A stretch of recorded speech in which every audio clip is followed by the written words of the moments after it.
Hey guys, and recently there has been a lot of controversy, discussion, and craziness surrounding the Switch 2, especially looking at the price of games, since Mario Kart World is going to be $80.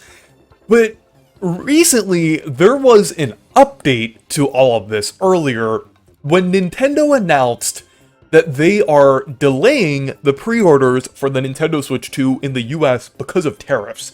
This makes things even more confusing, up in the air, just like, it's making us wonder, like, are they going to increase the price of the Switch 2 even more? But the tariffs have been something in the US that have been a concern for, like, a lot of things, like, electronically. And I don't really want to get into the details of it that much, because that kind of gets political at that point. And yes, I know, I'm not gonna be like how some other Nintendo YouTubers are and be like, politics, I don't care about that. Politics are relevant in this scenario. They are going to determine how the Switch 2 releases and how its prices and everything. I am not denying that it's not important. It is very important. I just don't think it's really appropriate for me to be talking about it, because it's not really my place to be talking about it. I'll just be talking about this more from both Nintendo's and the consumer's perspective.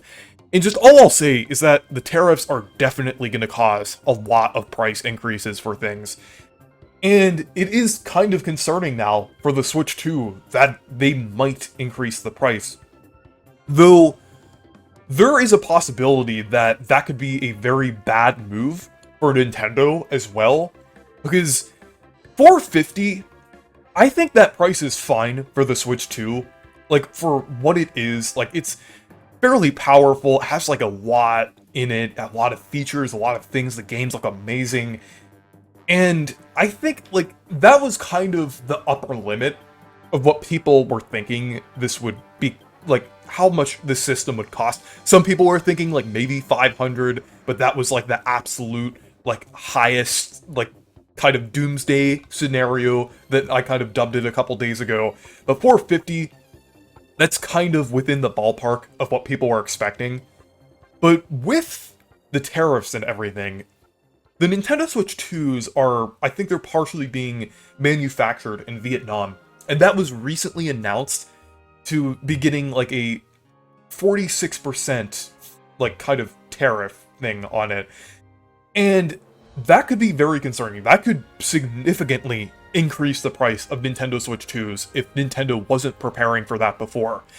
And the thing is, I'm not going to be like very confident about like any of my like predictions or like kind of thoughts on what the price could be. I'm not going to be like, oh, I think Nintendo was preparing for some tariffs or price increases before this, so they did price it at $450 instead of $400. No, I'm not going to be confident about that. I mean, sure, that could possibly be the case. We might only get a slight price increase, but I think we can't really say anything for sure. Like, as far as we know, they could either keep the price as it is, and I'll get into how they could do that in a little bit, or they could dramatically increase the price. And it could be like $650, like, if they announce it like in a few weeks. Like, we really don't know. It could really go in many different directions.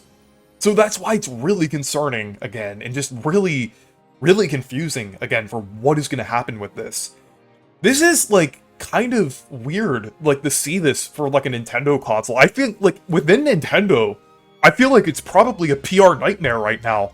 Like, not only are they dealing with this, but they're also dealing with like the hundreds of thousands of people, probably even more than that, who are just really angry and vocal about the price of Mario Kart World being $80, or I guess Nintendo kind of raising the standard price for games, like in general, and also like $70 for Donkey Kong Bonanza.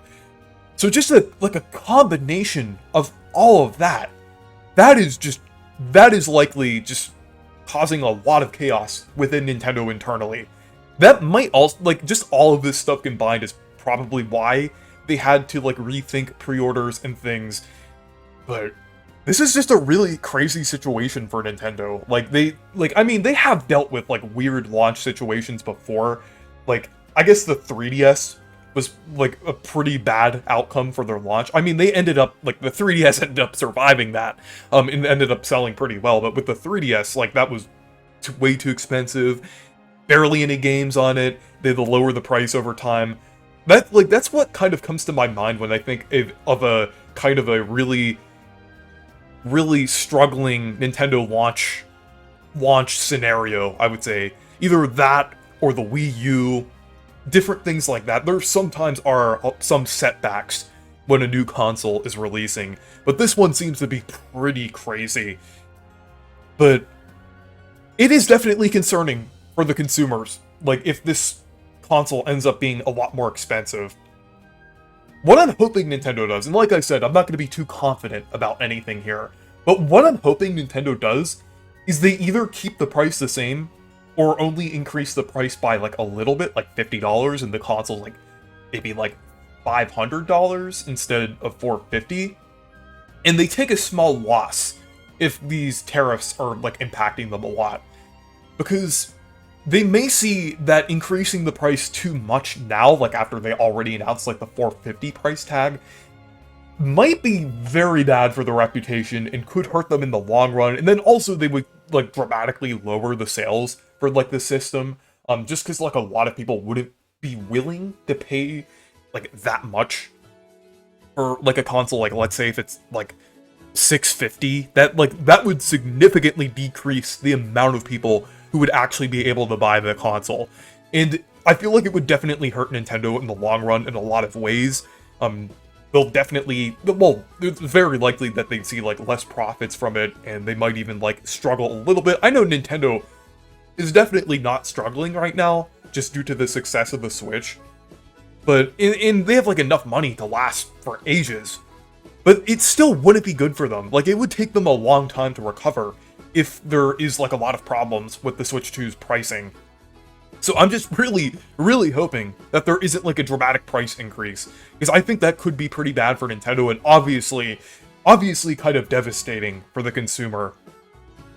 And another thing that I really hope they do, like, in the midst of all of this, is actually decreasing the price of some of these games. Like, if they're gonna increase the price of the consoles, at the very least, they should listen to the feedback of the fans and everything, and make the games, like, I mean, ideally make them $60, but, like, if Nintendo's so hesitant to make Mario Kart $60, at least $70, like, just lower the price for, like, a lot of these games, I would say. That, I feel like if things are going to be more expensive, then the games themselves probably wouldn't have that much of an issue, especially if they're being pushed out digitally, and I doubt the physical versions are, like, cost that much to produce. So I think making the games cheaper is something that they should really consider if they are going to increase the price of the console itself at all. Just because it would not look good for them if they just increased the price of the console, but games are still, like, $80. That would just, and they didn't, and then they refuse to elaborate the price on top of that. That could be another thing that could potentially lead to a lot of issues.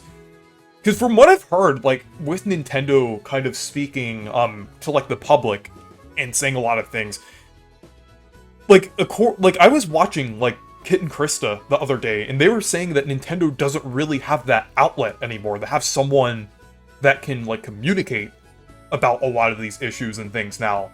So it's, like I said, it's definitely a PR nightmare, and it's just kind of very chaotic right now. They don't even have that. They don't even have, like, a person who can go out and just, like, elaborate and just talk about this and, like, address the pricings and a lot of these issues. It's definitely pretty crazy for Nintendo. Also just really concerning for the fans right now, because, like, we really don't know how much we're going to be paying for this in the US. So it's, yeah, it's definitely a very confusing situation. But yeah, that's all I have to say for it for now. I'll definitely make more videos about this topic in particular if there's kind of, like, more updates on this. So yeah, anyways, thank you guys for watching this video. Make sure to leave a like and subscribe for more, and make sure to check out my Discord server and Blue Sky if you want to. stay perky.